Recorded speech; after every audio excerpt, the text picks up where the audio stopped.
Okay, let's talk through what we should have done on this quiz. The graph of the polynomial function f of x is pictured to the right.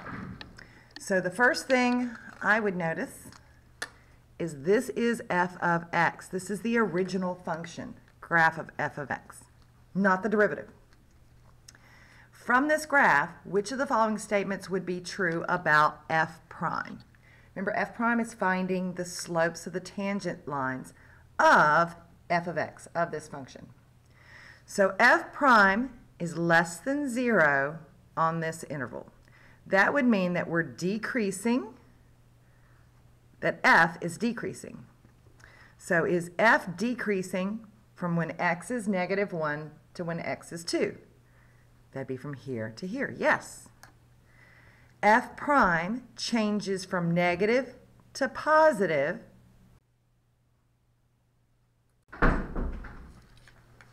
Okay, so at -1, we're going from increasing to decreasing. So that would be when f prime is positive to negative. So that's a no. There are two values of x such that f prime is 0. So f prime is 0 would be a horizontal tangent line on f of x. On number 2, the difference in this problem is that we are given the graph of f prime, the derivative of the original function. So we want to know which of these statements are true. F of x is increasing from -5 to 2. That would mean that the derivative is positive, so f prime is positive, on every point from -5 to 2. Well, at -2, my derivative, remember this is the graph of the derivative, is 0. So no. F of x has a relative minimum. That would mean we've changed from decreasing to increasing. So in case of this, it'd be from negative to positive at -5. That's true. The slope of the normal line drawn to f of x at x equals -4 is -1/3. Well, normal line is perpendicular to the tangent line. So I need to know the slope of the tangent line when x is -4. That would be f prime of -4. Since this is the graph of f prime, I look at the point -4 and find out that the slope of the tangent line is 3. So perpendicular would be -1/3. So this is true.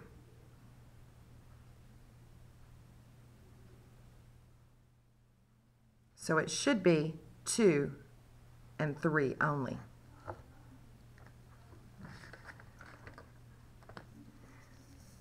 Number 3, g prime is represented by this function. And we're asked about a relative maximum. So I want to know when g prime equals 0. So -3x times x plus 2 squared equals 0. Well, that's at x equals 0, and then at x equals -2. I'm going to make a number line. -2, 0. If I plug in a number to the left of negative, so remember at these points my derivative is 0. To the left of that, like something like -4. -3 times -4 is positive. -4 plus 2 would be negative, but then if I square it, it would also be positive. So any point in that interval, my derivative is positive. Between -2 and 0, let's pick -1. -3 times -1 is positive. -1 plus 2 is positive. Squared is still positive. After 0, let's pick 4. -3 times 4 is negative. 4 plus 2 is positive, and then squared would still be positive. So negative times a positive would be negative. So this means if I thought about what's happening on my f of x, well, g of x, I guess, g of x, we're increasing, we flatline, increasing, and then decrease. So increasing, flat line, increase, and then decrease. So we have a relative maximum when we're changing from positive to negative. So right here. So it's 0 only. Number 4. We are given f double prime. This is the second derivative. The second derivative, and we're asked when f has inflection points. Well, inflection points are when f prime changes signs. When f double prime changes signs, we have inflection points. So I need to find my points of interest for f double prime. So I need to find when it equals 0. That would be at x equals 1, x equals -2, and at x equals 4. I'm going to make my number line. Now remember, this time we're checking f double prime. We're checking for concavity. When does concavity change? So here would be -2, 1, and 4 would be down here. So if I pick something to the left of -2, let's see, -3. -3 minus 1 is negative. -3 plus 2 is negative. Cubed would still be negative. -3 minus 4 is negative. Squared would be positive. Negative times a positive is positive. Something between -2 and 1. Let's go with 0. 0 minus 1 is negative. 0 plus 2 is positive. 0 minus 4 is negative, but squared would be positive. Negative times a positive is negative. Something past 1, between 1 and 4. Let's pick 2. 2 minus 1 is positive. 2 plus 2 is positive. 2 minus 4 is negative, but squared would be positive. Overall, I'd have a positive answer. Past 4, positive, positive, positive, so we'd have positive. So we're looking for when we change signs, change concavity. Be here and there. So -2 and 1 only. Number 5 doesn't give us an equation and it doesn't give us a graph. It says that f of x is a polynomial. That's important because we can take the derivative, we can take the second derivative, and so forth. It says f of 4 is -1. That's the y value that goes with 4. So we have a point on our function that's 4, -1. The derivative at 4 is 0. So at 4, capital F, f prime is 0. It says less than 4, f prime is less than 0. That means it's negative. When x is bigger than 4, f prime is greater than 0. So it's positive. This means on the graph, I'm going from decreasing to increasing, which means that 4, that point, 4, -1, is a relative minimum. Number 6, which of the following is true about this function? Notice we're given f of x. And we're asked questions about increasing, critical values, and concavity. So I first need to think about, for increasing and critical points, f prime. So I'm going to find f prime. F prime is 24x squared minus 8x cubed. And I need to find my critical values, so I want to find out when that's 0. So if I factor out 8x squared, I'll have 3 minus x equals 0. So my critical values are at 0 and at 3. 0, 3. And we're looking at f prime. We're looking at that first derivative. If I'm left of 0, -1, -1 squared is going to be positive. 3 minus a -1 is going to be positive. So overall, that's positive. Between 0 and 3, let's pick 1. 1 squared is positive. 3 minus 1 is positive. Overall, I'm positive. Now notice that we had a point where f prime was 0 at 0, which means that if I was looking at f of x, it would be doing something like increasing, stall out, increasing. Now let's find out what happens after x is 3. Let's pick 4. 4 squared is positive. 3 minus 4 is negative. So after 3, my first derivative is negative. So that means I'm decreasing after that point. So f of x is always increasing on the interval from -2 to 2? Nope. For one moment, right there when x is 0, my derivative is 0. So 0 is a critical point, but f of x does not have a relative extreme value. That's true. Now, number 3 is asking about concavity. So I need to look at the second derivative. The second derivative would be 48x minus 24x squared. If I factor out 24x, I would get 2 minus x.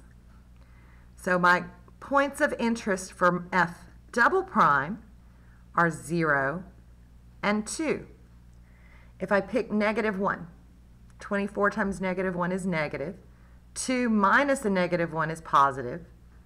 So that's negative. Between 0 and 2, I'll pick 1. 24 times 1 is positive. 2 minus 1 is positive. Past 2, let's pick 3. 24 times 3 is positive. 2 minus 3 is negative. So overall it's negative. Now let's go back and look at the question.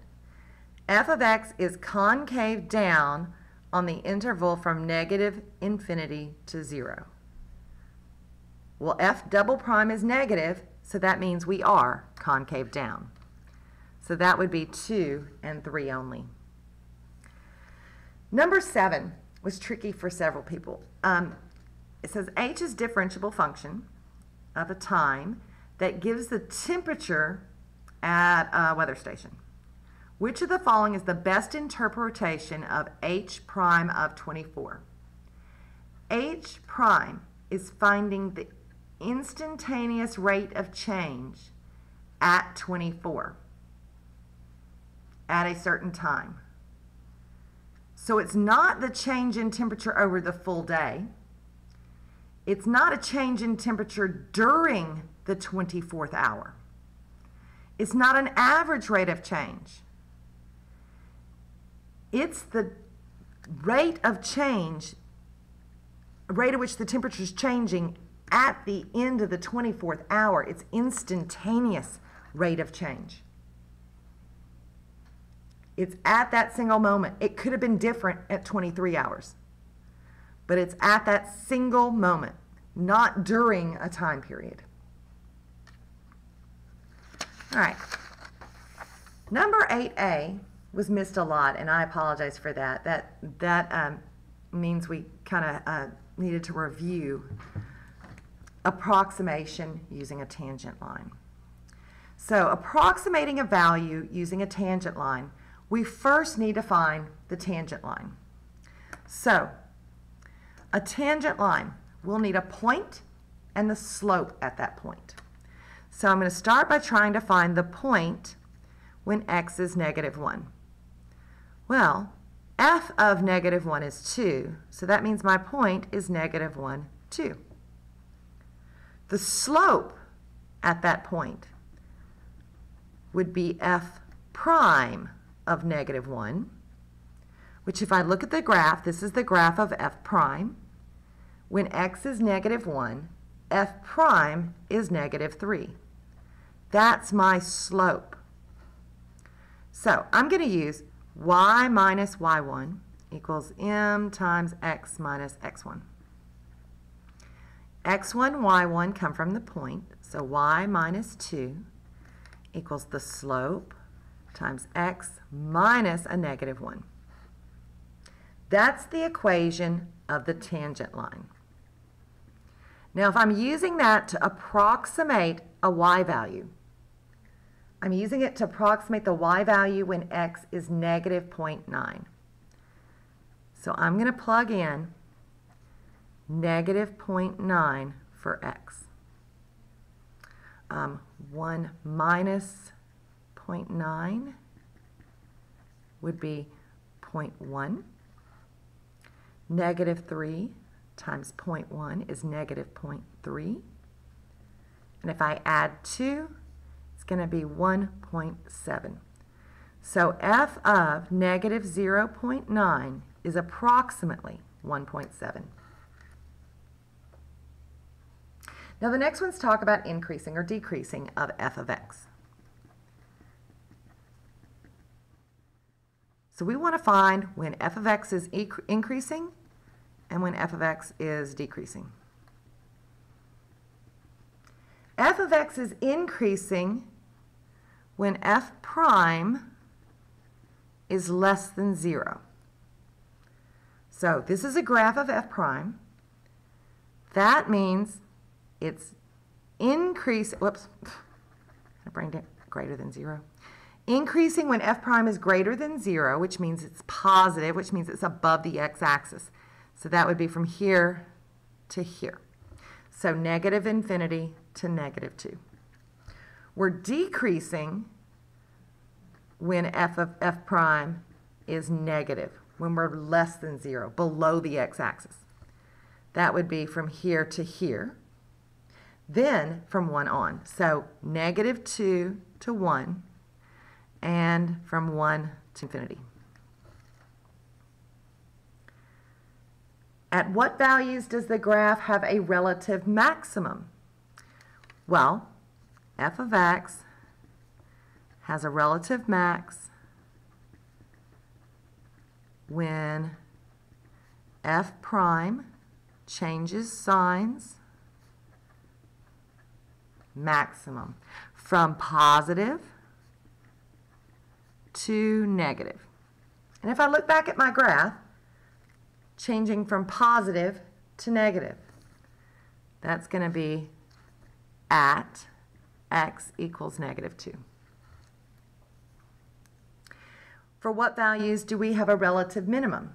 That would be changing from negative to positive. Well, the graph never does that. So f of x does not have a relative minimum